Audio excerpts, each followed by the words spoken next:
ہمارا یہ جو کشمیر تھا یہ کفرستان میں ڈوبا ہوا تھا، یہاں وہی مورتی پوجا ہو چلتی رہی، اور مذہبی طور پر یہاں کے پنڈت صاحب علم مانے جاتے تھے۔ کہا یہ جاتا تھا کہ شمالی ہندوستان کے ہندوؤں کی مذہبی رہنمائی یہاں کے ہندو کرتے تھے، کتابیں بھی یہاں لکھی گئی، بلکہ بدھ مذہب کی سب سے بڑی دوسری کانفرنس کشمیر میں ہوئی ہے۔ بہرحال یہ کفرستان میں یہ ملک ڈوبا رہا۔ یہاں مسلمان آتے تھے، مگر کچھ لوگ آتے تھے صرف سیر کرنے کے لیے اور کچھ لوگ آتے تھے صرف بزنس کرنے کے لیے، لیکن اسلام کا تعارف کسی نے یہاں کرایا ہو، داعی بن کر کے کوئی نہیں آ سکا، سوائے اس کے کہ اخیر میں تقریباً 600 یا 700 سال گزر چکے تھے تو سید شرف الدین عبد الرحمن بلبل چائنا سے آئے ہیں۔ یہ آج ہم چائنا اس لیے مجبور ہیں کہنے کے لیے کہ اصل میں وہ چائنا نہیں تھا، وہ تو ترکستان تھا، لیکن آج وہ چائنا کے قبضے میں ہے۔ تو وہاں کے رہنے والے تھے یہ، اور سادات میں سے تھے، اور سادات آپ جانتے ہیں کہ جناب رسول اکرم صلی اللہ علیہ وسلم کے خاندان، جو آپ کا خاندان چلا ہے حضرت فاطمہ کے ذریعے سے، حضرت فاطمہ کی نسل آگے چلی حضرت حسن اور حضرت حسین کے ذریعے سے، حضرت حسن اور حضرت حسین کی نسل جب آگے چلی ہے انہیں کو سادات کہا جاتا ہے۔ اس میں بعض وہ سادات بھی ہیں جو حقیقتاً سید نہیں ہیں مگر وہ اپنے آپ کو سادات میں شمار کرتے ہیں، اور بعض سادات وہ ہیں جو واقعتاً سید ہیں، اور جو واقعتاً سید ہیں ان کے خاندانی نسب نامے بھی محفوظ ہیں۔ ابھی پچھلے ہفتے مجھے ایک سید زادے نے اپنا شجر نسب دکھایا تھا، اور وہ حضرت علی رضی اللہ عنہ سے لے کر ان تک پہنچا ہوا تھا۔ وہ سارا کہنے لگے اس کو چیک کریں، میں نے کہا میں اس کا ماہر نہیں ہوں کہ ہم شجر نسب کو چیک کر کے بتا سکیں کہ سارا شجر نسب صحیح ہے، البتہ اس میں شجر نسب میں لکھا ہوا تھا حضرت علی رضی اللہ تعالیٰ عنہ سے لے کر کے ان کے خاندان تک۔ بیچ میں میر سید علی بخاری بھی اس میں آتے ہیں۔ میر سید علی بخاری کشمیر کے عظیم الشان وہ بزرگ گزرے ہیں جو بخارا سے یہاں تشریف لائے ہیں، اور اسی خاندان کے آگے چل کر کے قاضی موسیٰ شہید رحمہ اللہ تعالیٰ بھی تھے۔ باہر اور قاضی موسیٰ شہید یہاں کشمیر میں شہید ہونے والا بہت بڑا مفتی اور بہت بڑا قاضی تھا، جس کو یوسف شاہ چک نے شہید کرا دیا تھا اس جرم میں کہ وہ کیوں نہیں یہاں کے لوگوں کو کہتے ہیں شیعہ بن جاؤ۔ بہرحال حضرت سید عبد الرحمن بلبل رحمہ اللہ تعالیٰ چائنا سے یہاں تشریف لائے۔ یہ فرد واحد اکیلا شخص تھا جو یہاں اس کفرستان میں داخل ہوا ہے دین کے عنوان پر۔ ایک ہے کوئی انسان آئے گا ہجرت کرنے کے، یہ بزنس کرنے کے لیے، جاب کرنے کے لیے، سیر سپاٹا کرنے کے لیے، گھومنے پھرنے کے لیے، جیسے آج بھی بے شمار لوگ جاتے ہیں یورپ کے ملکوں میں، کوئی بزنس کرنے کے لیے جائے گا، کوئی جاب کرنے کے لیے جائے گا، کوئی ٹور کرنے کے لیے جائے گا، کوئی کسی دوسرے مقصد کے لیے جائے، کوئی تعلیم پڑھنے کے لیے جاتے ہیں۔ عبد الرحمن بلبل رحمہ اللہ تعالیٰ وہ سید زادہ، انہوں نے سفر کیا ہے اسی لیے کہ اس کفرستان میں اسلام پہنچاؤں گا۔ ایک شخص نے سفر کیا، سفر کی ساری مشکلات اس نے برداشت کی مگر بزنس کا سفر۔ دوسرے شخص نے سفر کیا، سفر کی ساری مشکلات برداشت کی، تعلیم کا سفر۔ تیسرے شخص نے سفر کیا، سفر کی ساری مشکلات برداشت کی مگر اسلام پہنچانے کے لیے۔ حقیقی ہجرت یہ ہے۔ چنانچہ حدیث کی کتابوں میں، تقریباً ساری کتابوں میں یہ حدیث آتی ہے، اور بخاری شریف کی پہلی حدیث ہے انما الاعمال بالنیات، اور یہ حدیث آپ علیہ السلام نے بیان فرمائی اس وقت جب یہ سمجھانا تھا کہ اعمال کے فیصلے نیتوں کی بنیاد پر ہوتے ہیں۔ اور واقعہ یہ پیش آیا تھا کہ مکہ مکرمہ سے مدینہ طیبہ کے لیے جب لوگ ہجرت کرتے تھے، ان ہجرت کرنے والوں میں کوئی صحاب ایسے بھی تھے جنہوں نے ہجرت کی تھی مدینہ طیبہ میں کوئی نکاح کرنے کے لیے۔ اس وقت آپ نے فرمایا فمن کانت ہجرتہ الی اللہ ورسولہ، جس کی ہجرت اللہ اس کے رسول کے لیے ہے اس کی ہجرت اصلی ہجرت ہے۔ ومن کانت ہجرتہ الی دنیا یصیبہا او امرأۃ ینکحھا فہجرتہ الی ما، جس نے پیسہ کمانے کے لیے ہجرت کی، جس نے بزنس کرنے کے لیے ہجرت کی، جس نے کسی خاتون سے نکاح کرنے کے لیے ہجرت کی، اس کی ہجرت اسی کے لیے، وہ اللہ کے رسول کے لیے نہیں ہے۔ یہ نہیں کہا جا رہا کہ وہ ہجرت کرنا کوئی حرام ہے یا ناجائز ہے، یہ جرم ہے۔ بزنس کرنے کے لیے دنیا میں کہیں بھی جا سکتے ہیں، تعلیم پڑھنے کے لیے جا سکتے ہیں، دوسرے مقاصد کے لیے سفر کر سکتے ہیں، لیکن اس کو ہم کہیں گے اصلی مہاجر وہ ہے جس نے ہجرت کی ہو اس غرض کی کہ میرے ذریعے یا تو میرا اسلام محفوظ ہو جائے گا یا میرے ذریعے سے اگلے ملک میں اسلام پہنچے گا۔ دو چیزیں ہوتی ہیں۔ ایک شخص کسی ایسی جگہ پر رہ رہا ہے کہ جہاں اب اس کا اسلام محفوظ نہیں ہے، اور وہ اپنے اسلام کے خاطر اپنے ملک کو چھوڑ رہا ہے، چاہے اس کو کتنی مشکلات برداشت کرنی پڑیں، اور جس وقت وہ مرحلہ آتا ہے اس وقت فیصلے کرنے بہت مشکل ہوتے ہیں۔ اللہ تعالیٰ حفاظت فرمائے کہ ہو سکتا ہے مستقبل میں بر صغیر کے مسلمانوں کے سامنے ایسے حالات آ جائیں۔ اشارے اسی کی طرف جا رہے ہیں کہ تمہیں فیصلہ کرنا ہوگا کہ تم اپنی اسلام پر قائم رہو گے تو یہاں سے نکلنا ہوگا، اور اگر اپنے اسلام چھوڑو گے تو بھی یہاں رہ سکو گے۔ ہندوستان کے حالات اس وقت یہ دکھا رہے ہیں، سوئی ادھر ہی کو جا رہی ہے۔ اپنا دین بچانے کے لیے اپنے وطن کو چھوڑ دینا، اور یا پھر اپنا دین تو محفوظ ہے مگر اگلے کسی ملک میں جانا ہے تاکہ وہاں تک ہم اسلام پہنچا سکیں۔ مجھے ایک دفعہ یہیں سری نگر کے کسی صاحب نے فون پر پوچھا، کہنے لگا جی میں یہاں سے امریکہ شفٹ ہونا چاہتے ہیں اپنے سارے خاندان کے ساتھ، یہ جائز ہے ناجائز ہے؟ میں نے کہا نیت بتائیے کیا ہے؟ کہنے لگا نہیں آپ جواب بتائیں۔ میں نے کہا نیت آپ بتائیں تو اس کے بعد میں جواب بتاؤں گا، اور ایک شکل آپ کی ایسی بھی بنے گی کہ بہت اجر ملے گا، اور ایک شکل ایسی بھی آپ کی ہے کہ حرام ہے وہاں جانا۔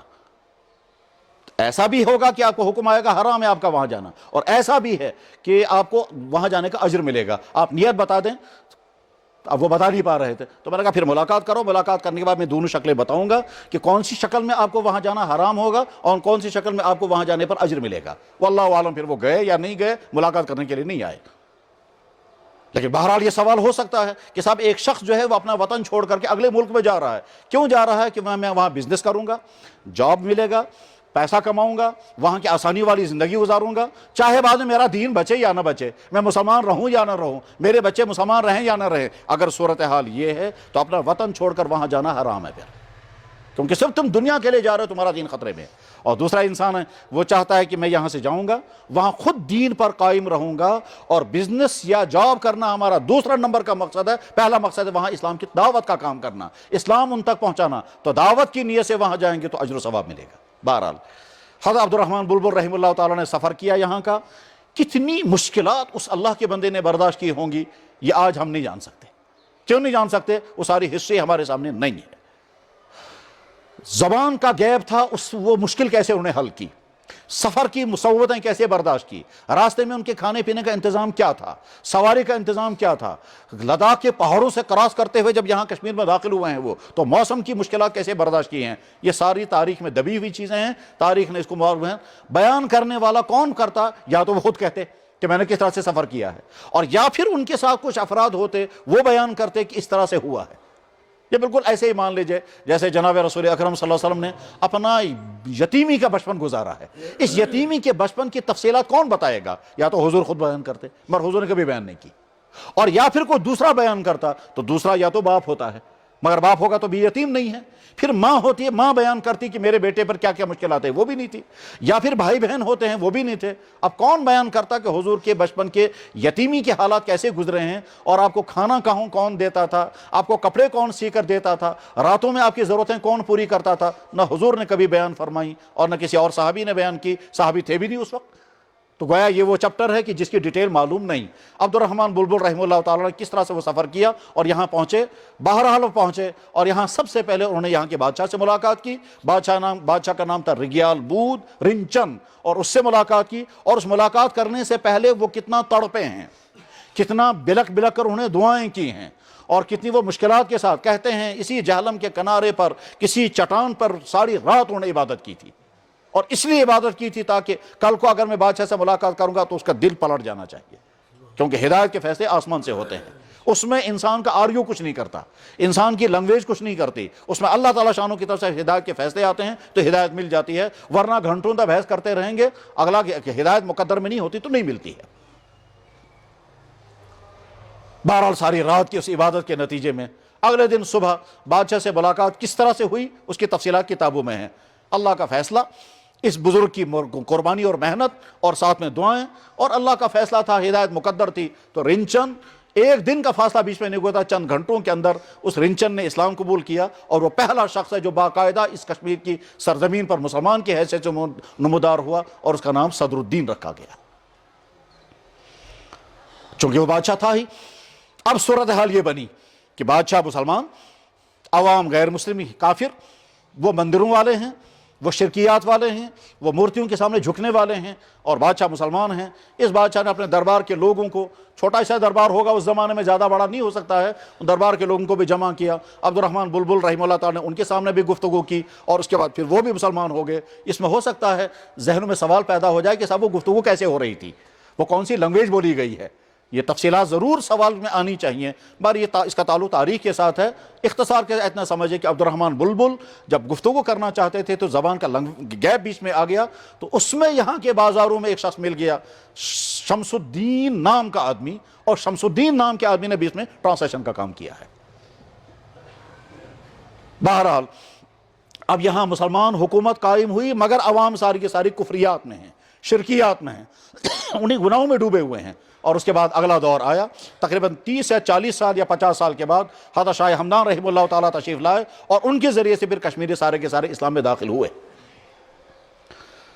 اس کے بعد پھر یہاں اسلام کی بہاریں کیسی شروع ہوئی ہیں، کیسے یہاں بڑے بڑے علماء پیدا ہوئے، بڑے بڑے مدرسے قائم ہوئے، عظیم الشان مسلمانوں کی حکومت چلتی رہی، یہاں قاضی ہوا کرتے تھے، یہاں اسلامی عدالتیں کام کرتی تھی، یہاں کا نکاح کا سارا سسٹم بالکل اسلام کے مطابق تھا، یہاں شیخ الاسلام بھی ہوا کرتا تھا۔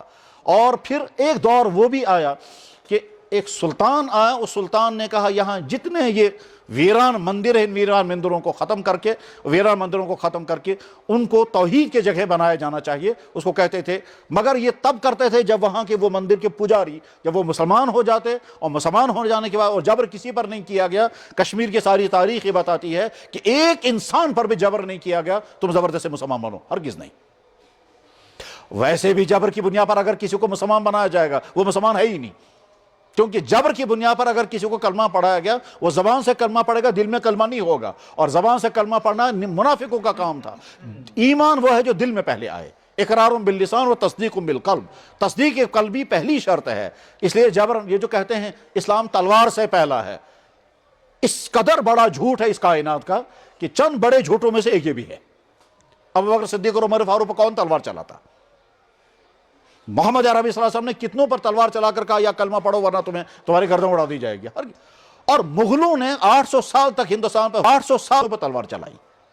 کاش انہوں نے دعوت کا کام کیا ہوتا تو آج نظام وہ نہ ہوتا۔ اور پھر یہاں کشمیر میں جب مسلمانوں کی حکومت ہے تو کتنے افراد تھے جن کو تلوار کے زور پر زبردستی مسلمان بنایا گیا، اور اگر تلوار کے زور پر جبر کی بنیاد پر کسی کو مسلمان بنایا جائے وہ مسلمان ہے ہی نہیں، اسلام اس کو مسلمان مانے گا ہی نہیں۔ لا اکراہ فی الدین قرآن کا اعلان ہے۔ بہرحال یہاں اسلام پہنچا، اس کے بعد پھر اسلامی معاشرہ کھڑا ہو گیا۔ سلطان شمس الدین التمش آگے چل کر حکمراں بنا، اور اس حکمران کی حکمرانی اس کے خاندان میں چلتی رہی، 250 سال تک وہ حکومت چلتی رہی، جس میں سلطان زین العابدین بڑشاہ جیسا دیندار انسان بھی تھا کہ جس نے 51 سال کشمیر میں حکومت کی۔ وہ دیندار تھا، تہجد گزار تھا، خود مسجد میں امامت کرتا تھا، خود جمعے کے دن خطاب کرتا تھا، مسجدوں کے سنبنیات اپنے ہاتھوں سے رکھتا تھا، اور جہاں کہیں ابھی اذان نہیں وہاں خود سب سے پہلے خود اذان پڑھتا تھا۔ یہ اس کا مزاج تھا۔ اس کے بعد پھر کشمیر کی تاریخ آگے چلی، وہ اگلی تاریخ ہم کو بیان نہیں کرنی ہے، مجھے شارٹ میں اب جو اگلی بات جو سمجھانی ہے میرے بھائیوں، ہم کو جو اسلام کی دولت ملی ہے وہ دولت ایک تو بہت دیر سے ملی ہے۔ گویا ہم یہ کہہ سکتے ہیں کہ فلانے علاقے میں دنیا اسلام ہے 1400 سال سے، فلانے علاقے میں اسلام 1300 سال سے، لیکن ہم کشمیر والے نہیں کہہ سکتے ہمارے پاس اسلام کی دولت 1400 سال سے یا 1200 سال سے یا 1000 سال سے ہے۔ ہمارے اسلام کی تاریخ 600-700 سال کل ہے۔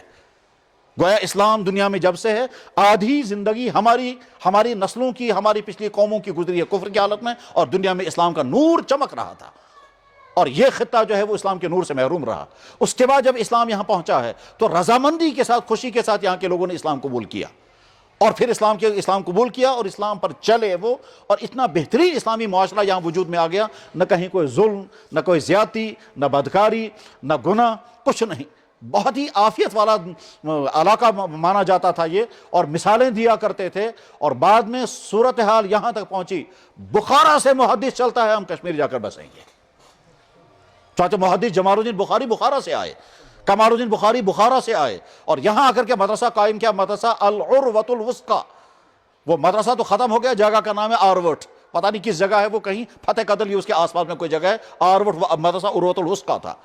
میر سید علی بخاری بخارا سے تشریف لائے، وہ عظیم الشان محدث تھے، اور یہاں آ کر کے پھر ان کا سلسلہ چلتا رہا۔ غرض یہ کہ یہاں علم حدیث بھی تھا، علم فقہ بھی تھا، شاعری بھی تھی، ادب بھی تھا، اسلامی عدالتیں قائم ہوئیں، شیخ الاسلام ہوتا تھا، قاضی القضات ہوتا تھا، بابا داؤد خاکی جیسا بہت بڑا فقیہ یہاں وجود میں آ گیا، بابا داؤد مشکاتی جیسا بہت بڑا محدث یہاں وجود میں آ گیا۔ داؤد مشکاتی کے بارے میں کہا جاتا ہے کہ وہ مکہ مکرمہ گئے اور وہاں مشکات شریف 1 ہفتے یا 15 دن میں زبانی یاد کر کے واپس آئے۔ اب 1 ہفتے میں کیسے مشکات شریف زبانی یاد ہو گئی؟ مشکات شریف میں ہزاروں حدیث ہیں، اس کا نام ہی پڑ گیا تھا بابا داؤد مشکاتی۔ میرے بھائی، اس طرح سے اسلام کی دولت اور نعمت اب ہم تک پہنچی ہے۔